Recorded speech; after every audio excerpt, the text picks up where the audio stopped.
Umarangkada na kagabi ang PBA Finals Game 2 bakbakan sa pagitan ng TNT Tropang Giga at Barangay Ginebra San Miguel. Nakabawi nga ba ang Gene Kings o nagawang palawakin ng Tropa ang kanilang series lead? Yan ang malalaman natin sa ulat ni Rafael Bandayral.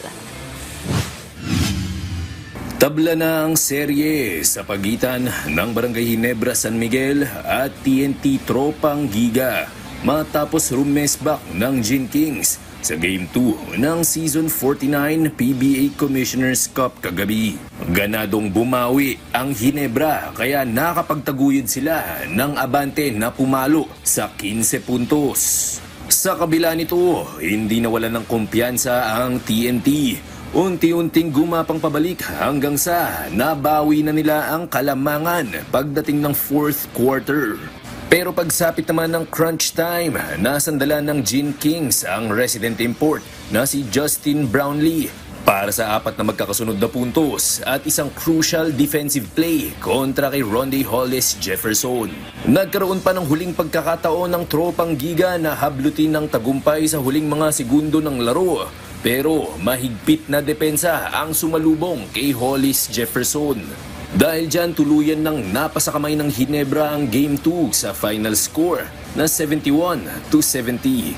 Bumida si Brownlee sa kanyang 35 points na may kasama pang 11 rebounds. Got to give a lot of credit to Steven and Jamie. They did an incredible job. But also our team defense, I think, was really good. Trying to stay home on their shooters, not let them get too many open shots, especially in transition. So I think it was just all around a great team effort on defense for the team, but especially just got to give a lot of credit to Jamie and Steven. They played incredible defense on RJ the whole night. Sabi naman ni Coach Tim Cone, kakaibang determinasyon ang pinakita ng kanyang superstar import. Kaya hindi sila nag-atubiling ipagkatiwala sa kanyang bola buong gabi.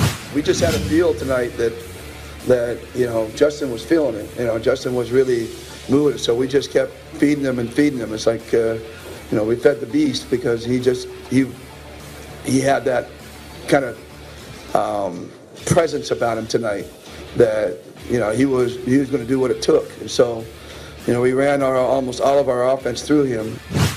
Sa Miyerkules magkakaalaman kung anong koponan ang makakakuha ng kalamangan sa serye at hahakbang palapit sa Season 49 PBA Commissioner's Cup title. Idaraos ang Game 3 ng PBA Finals sa PhilSports Arena sa Pasig. Rafael Bandayrel para sa Atletang Pilipino, para sa Bagong Pilipinas.